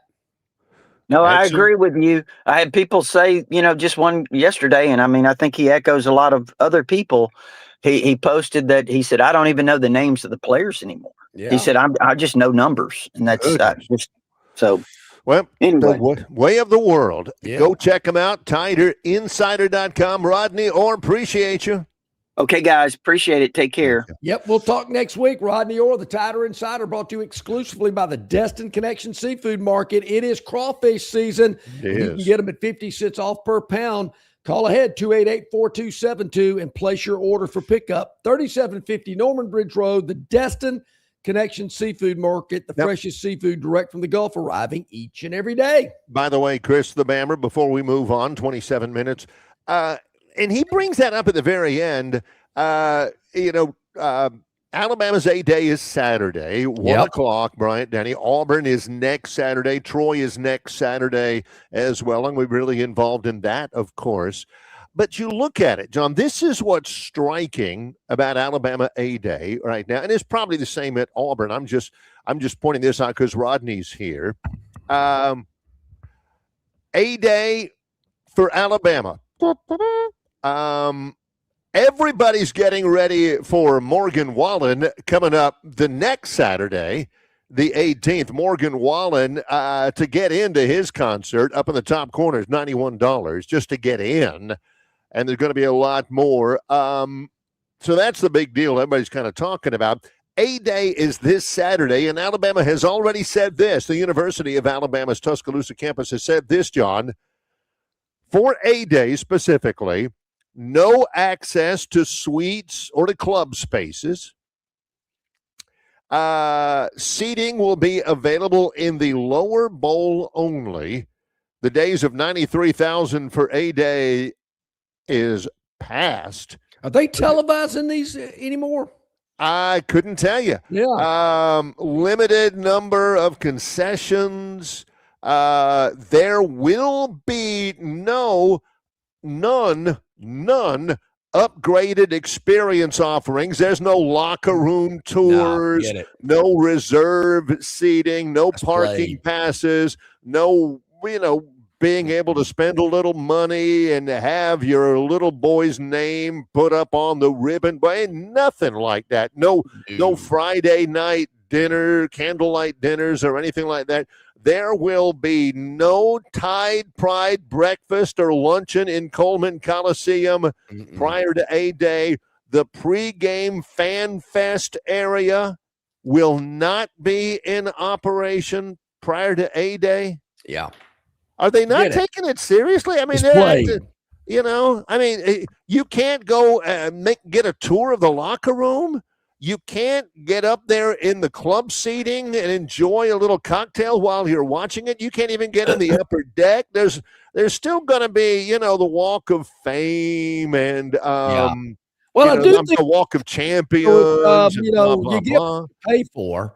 They're not gouging their fans out of $10 just to get in to watch a glorified practice. Speaking of that, this is what they say this is on the website for people who are interested in going to A-Day. Yeah. Admission to Alabama's spring football game, A-Day presented by Golden Flake, remains free. They're not going to. They don't say it is free. It is free admission, no charge for parking or anything. They're saying it remains free. Unlike some schools, but towards the point, John, does that kind of lead you to believe? And you've said it, already. The A-Day game ain't a big deal anymore. Yeah, don't waste my time. I have no interest in an A-Day game. Never have. I'll tell you this though, Barry. I know some people that are in a box with other people, and some people have been moved out of their box. Some people have been told you can't use your box for the Morgan Wallen concert because other people are going to be using it. And those other people are paying money to do it. More money. People. These are revenue-producing events, and you're going to see them all over college campuses. Big announcement at Auburn about something that's coming up later this year. You're going to see more of this type stuff. I just hope, I was thinking about Morgan Wallen. I hope it doesn't rain next Saturday. I don't know how they're going to put on a concert outdoors if it's raining. But heck, Kenny Chesney played a lot of concerts outside, so I guess they have a fallback plan for that type stuff. But that's what they're going for. Hey, we got to make money, and it ain't off an A-Day game. So we're getting everything ready to go for the next event, which is 6 days later. One other point before we go to break, and the clock's ticking on the Phantom's Daily Dog, because people have already asked about this on the chat line and otherwise. I've seen it. Yeah. You want to watch Alabama's A-Day game on Saturday? One way to do it. You got to be there. There will be, for this A-Day game, no television, no online streaming. What? No live produced stream or TV feed. I know for Troy, we are broadcasting it on radio. I'm not even sure they're going to be doing that. Yeah, I wouldn't. And fans will say next week, fans will say, hey, I can't get the A-Day game. Well, Longshore and McKnight who's the baseball team playing next week? Chris Stewart's probably busy with that. Hey, did I see where the Lady Tide's playing the Lady Aubs this weekend at the Jane B. Moore softball complex? I love it when John does this to me. Hey, is this right? Am I saying this? Forcing Barry to scramble because he only likes to know. It's the weekend. Chris Bammer says, hey, is this a weekend where the Aubs play? They have a 3-game series in Auburn starting tomorrow night. The number one Lady Tide traveling to the Plains. This could be a big weekend for Auburn softball, Barry. Yeah, Alabama coming off a series win at home against Texas. They are 36-3, and all 3 of their losses have been in conference play. So we say that for 2 reasons. Number one, John likes to always ask questions off the top of his head rather than going and looking up at himself. And number 2, the sense is, unfortunately, that John is saying that to waste a little bit more time to keep us from getting to the Phantom's Daily Dog. These NBA playoffs cannot get here quick enough. I'll just say that. When we come back, the Phantom's Daily Dog on Longshore and McKnight, in association with Yellowhammer News, presented by Bud Light. Why Hands? At Hands Heating and Air, you get this area's highest ranked service provider with 24-hour repair service, no overtime charges, and their same-day service guarantee. Plus, instead of other companies' 30-day repair warranty, Hands gives you a 3-year repair warranty. Hands Heating and Air is here for you 24/7, 365. And service is not just something they do, It's their way of operating, for you in mind. All of Hands employees are trained to adhere to this standard. They work hard to ensure that this standard is maintained, and they are constantly looking for new ways to better serve you. Call Hands Heating and Air today at 508-5382. That's 508-5382, or find them on the web at 834hands.com. Located just 8 miles north of Alabama's state capital, Capitol Hill features 3 18-hole championship courses. With more than 1,500 acres of golf and nature, the pure magnitude of this facility is amazing and allows each course to be drastically different from the others. Capitol Hill also features an innovative 360-degree driving range, 400 yards in diameter. Capitol Hill offers a fully stocked pro shop with the latest equipment and apparel. Great food and beverages in the clubhouse can be enjoyed both before and after your round. Get your group together and hit the trail.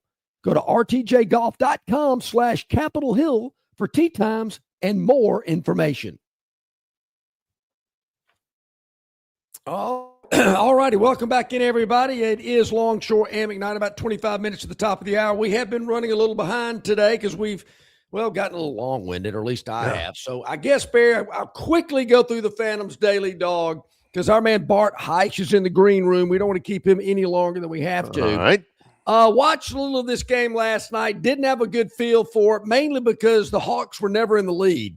I was really expecting my man C.J. McCollum to have another great night, but he couldn't do it on his own. No. And the Cavs beat the Hawks 118-112, a 6-point victory. We were only catching 2 in the game. So Why does John sound like a tour guide? All right, we've seen this, and we move along, and we're walking, Keep up, you in the back. Now we move forward. There's Piccadilly kids. That's it. Big men. Let's move on. Let's move on. As they say, turn the page. Yeah, Bob Seeger said that. Yeah, let's turn the page and let's look at a game tonight that will be taking place in the city of Houston.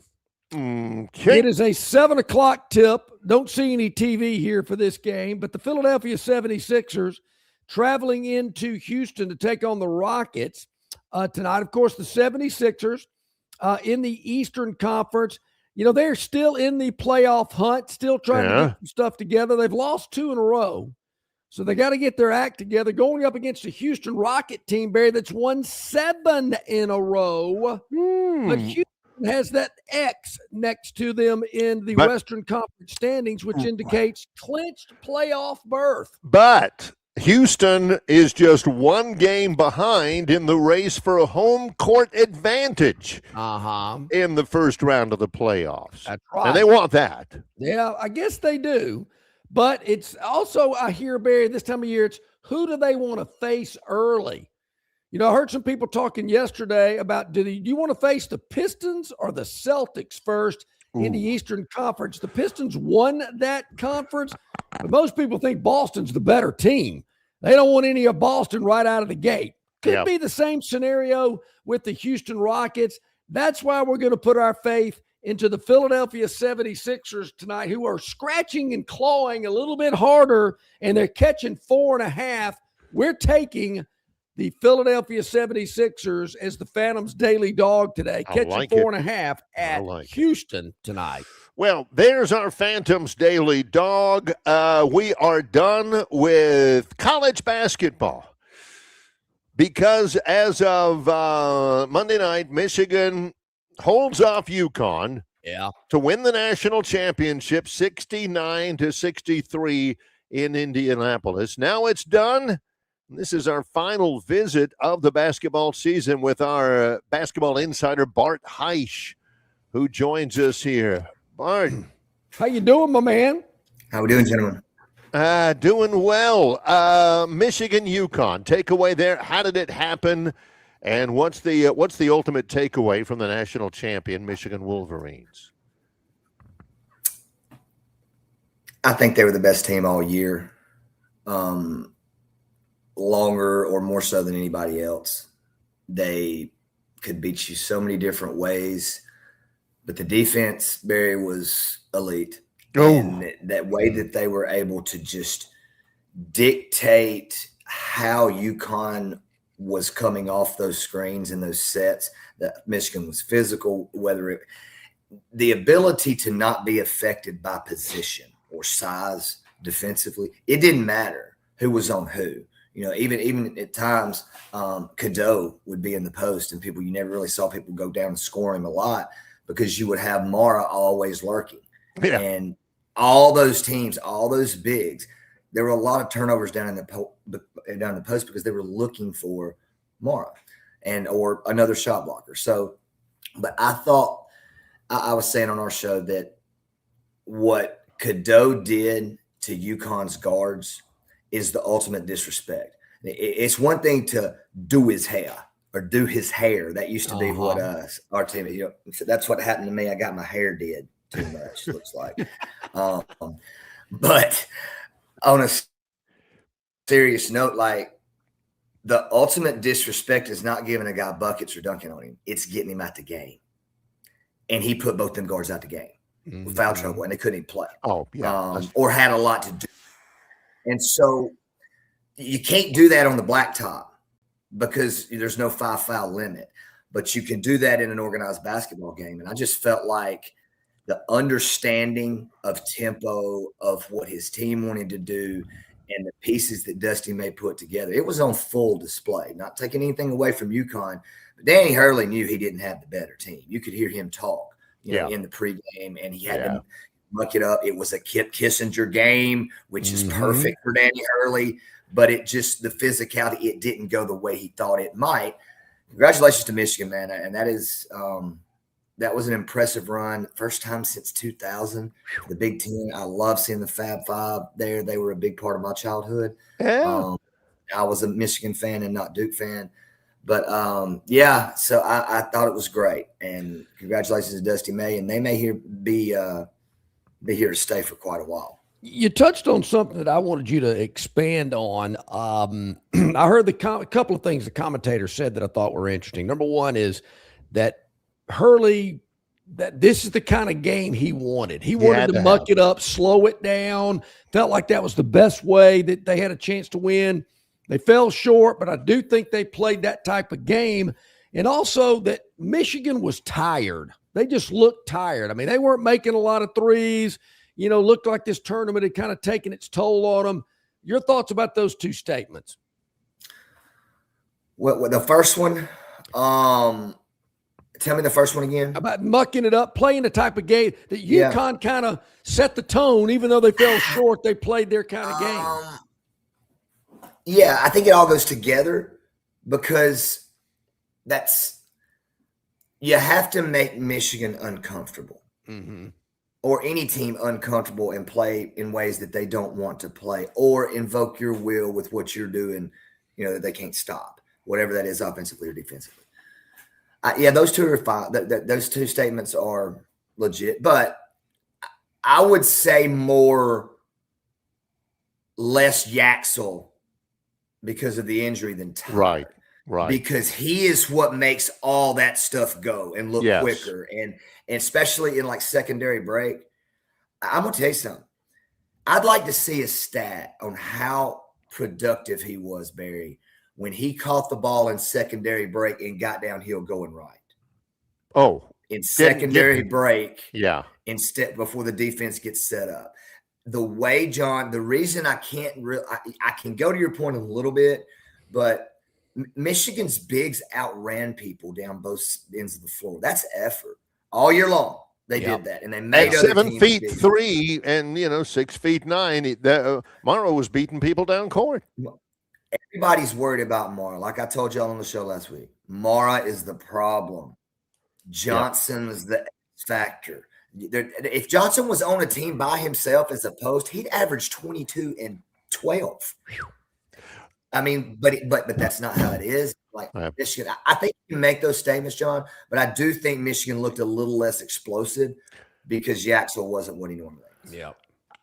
whatever value, Bart, can be squeezed out of an NIT experience. It feels like Auburn squeezed every bit of value that they could out of that. The question to you is, how much value is that really? John, should the Aubs buy the Auburn NIT champion shirt? I don't even think they should raise a banner, but they're not asking me. I've heard all of this. Take the bait, John. Will you just John, take the that bait? bait looks good, don't it? Yeah, it was great for Stephen Pearl. Yeah, it was great to pad his resume against Seattle and Vegas or whoever else they played. But Illinois State. Don't get me started on the NIT because what do you think, though?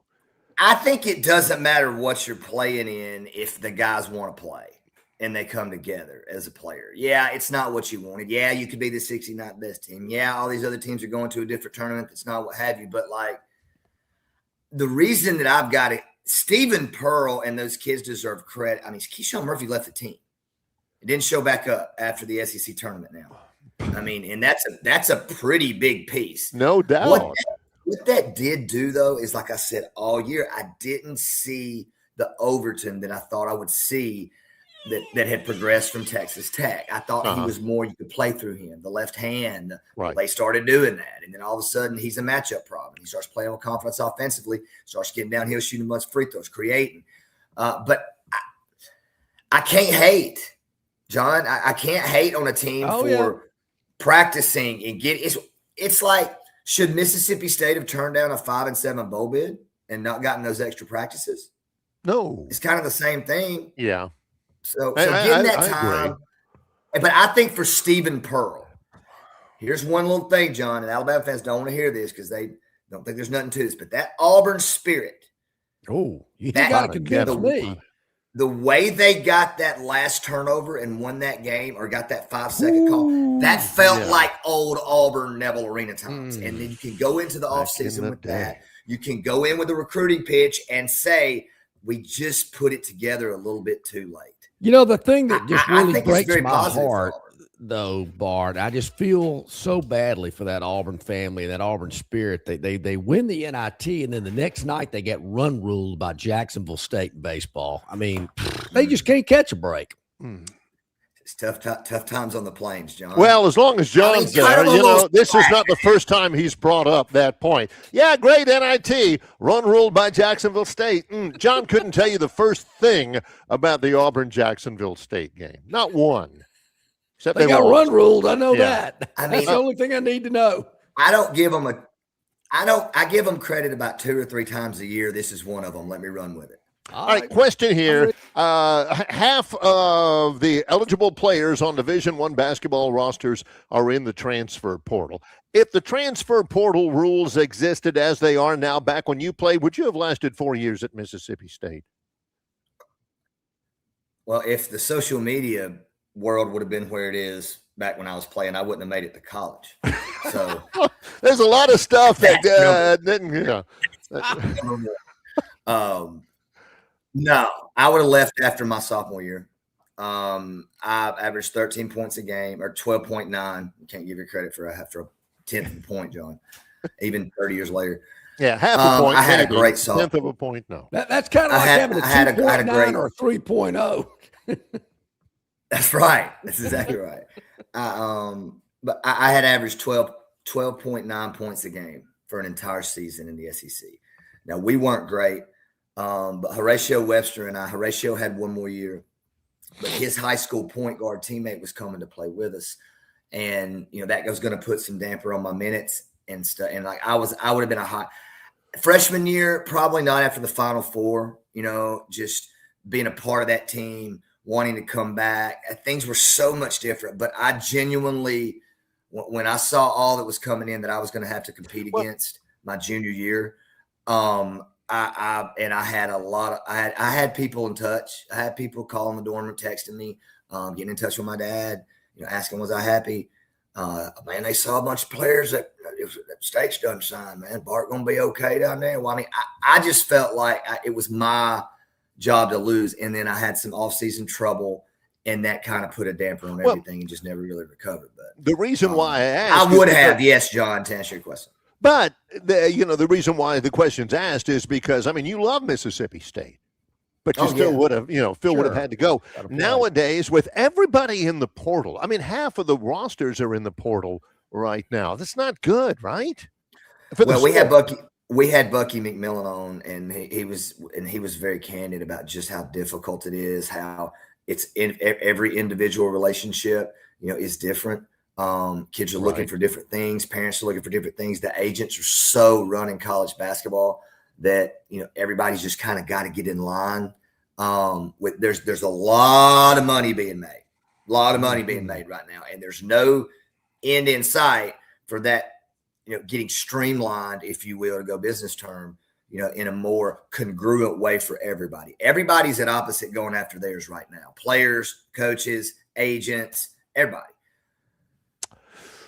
I don't think I don't know if I would have left, guys. It would have been hard. I love Mississippi State so much, but like, if you got 3-4 other guys coming in that have played a ton of basketball, 200 games, 150 games, I mean, just to have to go through that. And that's why I think you're seeing so many guys move. Yeah, I think so. I hear you. Well, hey, Bart, man, just can't thank you enough. It's always a special time during the basketball season to have you a part of what we do. And, man, can't tell you how much we enjoyed having you, and look forward to catching up again when we roll the balls out next year. We will do it, man. Y'all enjoy the Masters, and I always enjoy the show. And appreciate you. Thanks for having me. Thanks very much. I'm playing golf with Doc NBA tomorrow. I'm going to take all his money.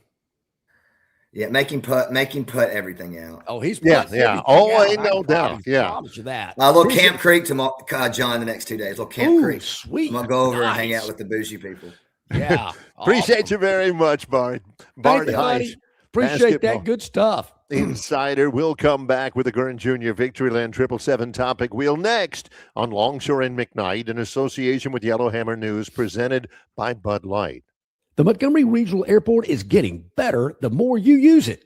MGM offers multiple nonstop daily flights to Atlanta, Charlotte, Dallas-Fort Worth, and Washington's Reagan National Airport via Delta and American Airlines. And beginning this April, MGM will offer daily nonstop flights to Houston's Intercontinental Airport via United Airlines. All of these cities offer easy connections to destinations all over the country and all over the world. Make travel more cost-effective and less stressful when you utilize your Montgomery Regional Airport. MGM, you can get there from here.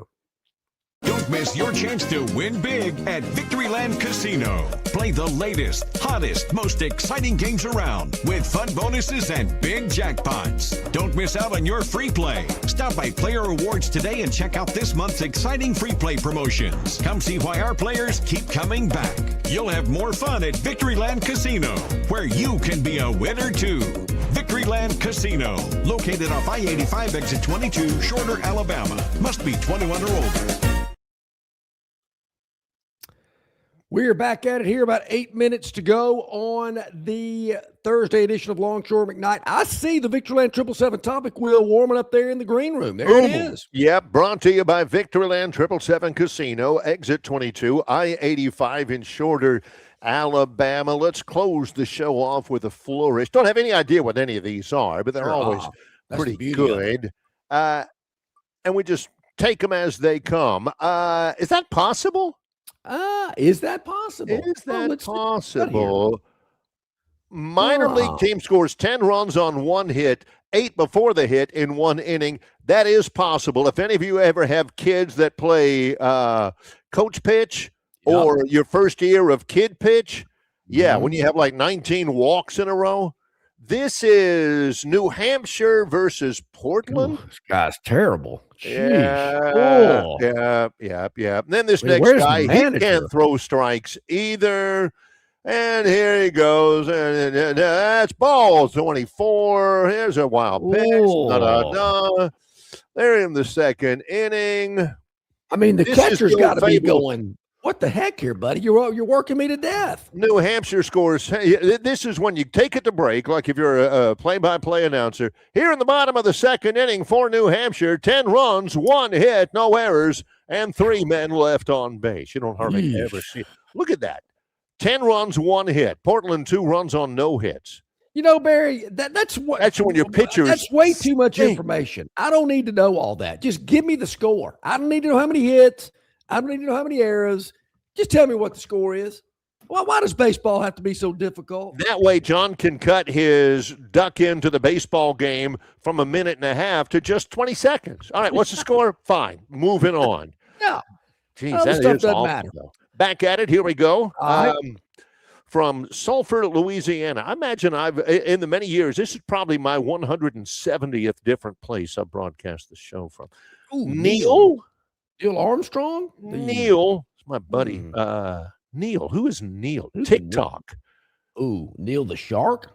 Wait a minute. Neil the Elephant Seal. Ooh. We haven't had any elephant seal stuff. Neil the Seal. I think this is in the Central Highlands. Man. It might be Australia here. He's taken over that town. Neil can do what he wants, except, the sun. Yeah. This is, it's a different Neil Armstrong, not my buddy. Doesn't Neil need to be in the water? I mean, what's he doing out they need to hose Neil down. Yeah. Neil, here's what it is. Neil needs a date. It must be mating season for elephant seals. Neil the Seal is in there saying, "Hey, any girl seals out here? Anybody? Yeah. Because ain't any of that water over here. I'm just checking." And Neil is feeling a little feisty right now because, you know, Barry, what did Eddie Murphy say in 48 hours? Lack of something make you brave. Yeah, that's what Neil's after. Neil needs some companionship. That's why he's out of the water going across that hot asphalt. $20. Oh. Yeah. Mm-hmm. Man, something when the wind blows. Yeah, okay. That's exactly right. Where to go here? Yeah. Red. Proud Son. Proud Son. Probably one of those Masters deals. Yeah. Yeah. Frankie Fleetwood? Of course, Tommy Fleetwood has a son named Frankie. Sure does. I got to like this. Okay, here's the caddy. I think one of Nicholas's caddy had His one son. swing at it, hit a hit a hole in one. JT made a hole in one on 2 yesterday.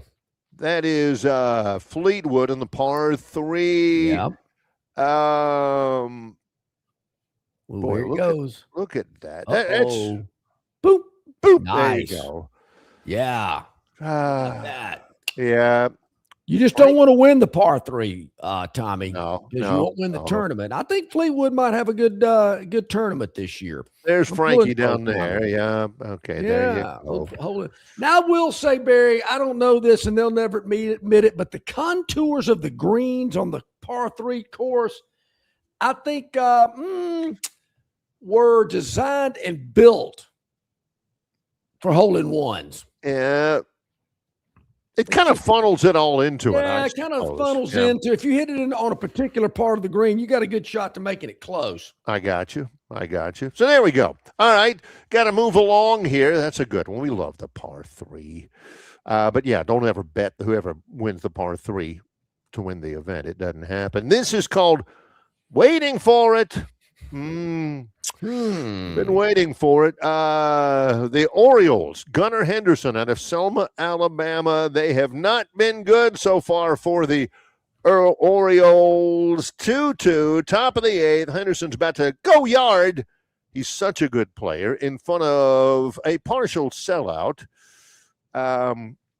in Chicago where the White Sox play. Henderson hits a home run. Orioles win it against the hapless White Sox. Finally, they get a W. One Oriole. Man, there ain't anybody at this game. Well, John from Wetumpka. Did you hear what Barry just said? Nobody's the White at the Sox. Game. They play on the south side. You know, they've been terrible. All I hear is It's about the White Sox. attendance of Major League Baseball, and the numbers are through the roof, and everybody loves it. You heard that, John? There was nobody at that game. Yeah, there was very few people for a very terrible team in a bad ballpark in a bad location. Okay. Water wet, sky blue. Whose fault is that? I mean, I'll have as many excuses as you have lame observations. See, tell you what, they called the quarterback Dak Prescott, and they don't have any kind of Major League. Yeah, all right. Still looking for a Major League Baseball game to rank in the top 100 TV viewing sporting events in a year. In 2007. That's probably the toughest gut punch to baseball people. Not even in the top 100. Nobody cares. All right, homemade. Yeah, Bryson DeChambeau. He's using, I want to say it's a wedge. Okay. He's using 3D printing to make his own wedge exactly the way he wants it. You know, I did a podcast the other day with some researchers in the Troy Art Department where they're teaching 3D printing. Okay. You can make it exactly the way you want it. He's building his own full set of clubs using a 3D print. Don't you have to have USGA approval? Yeah. Don't they have to meet standards? I mean, regulations? You can't have like a uranium driver that, Just kind of remember back in the day when they got the square groove thing was a big deal. Yeah, the ping stuff. It was like, oh my gosh, that's a major technical innovation. Can't do that. Yeah, okay. Huh. Okay, Bryson. We'll see if DeChambeau ever, not the Masters, it ain't happening in the Masters, but ever gets USGA approval for a club. He just makes himself. I knew I could smoke John out real quick. So nobody goes to games in Chicago until it gets hot. Really? Yeah. Well, and would you shut up about this happened in like 2006. And 20 years, John he's got like 6 or 7 different points he brings up about baseball. And that's it. That's all he knows about baseball is David Justice homered against the Indians. How was that? Bobby Cox was, Actually, it was about 5-6 years ago, not 2006, but who's counting? All right, let's spin the last one we got to make it official. Yeah. I do have another quick comment about baseball, but let's get to this real quick. Sergei Medvedev. This is in Monte Carlo. This could get ugly. Man. Yeah. I had friends that did that. Gummit. I mean, that's like Saban with the headsets. Again. Yeah. Whoa. He wants to break it. Again. Yeah, he is trying to break that racket. Yeah. There's no doubt. Like it's the racket's fault. I love these tantrum videos. These another one. Yeah. Dude. Love it. Probably he hates those rackets. Those rackets. He hates those cans. Daniil Medvedev, not real happy. He gets beaten by Matteo Berrettini. We call that a Tiffany Thompson score. Ooh. 6-love to Matteo Berrettini. I got one game out of it. It was 6-0, 6-1. 6-1, yeah. There you go. Yeah. All right, so very quick. He was laughing too hard at the very end. I like people to spend their advertising dollars most effectively so they can get the return that they're wanting. I'm all into that.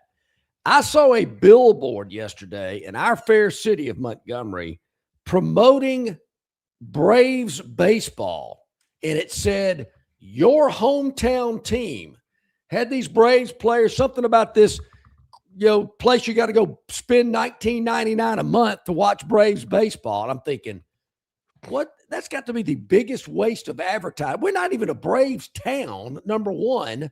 Number two, nobody cares about Braves baseball, and they're putting up a billboard about how you can watch them for $19 a month. It's still weird. John has virtually no friends that love baseball. I don't have any friends that don't love baseball. This is two entirely different I got some friends that go to spring training every year. I don't know if it's because of the, just buddy trip and drink beer and watch baseball, but they do it. I've got some friends from the United Kingdom. They're not living and breathing baseball, so that's probably true. But the idea that nobody cares about baseball, what that means is John doesn't care about baseball. And again, the Longshore mindset that if I don't like it, okay, maybe other people do like it, but they shouldn't. And the gall, Barry, to put on that billboard, your hometown team. I'm thinking.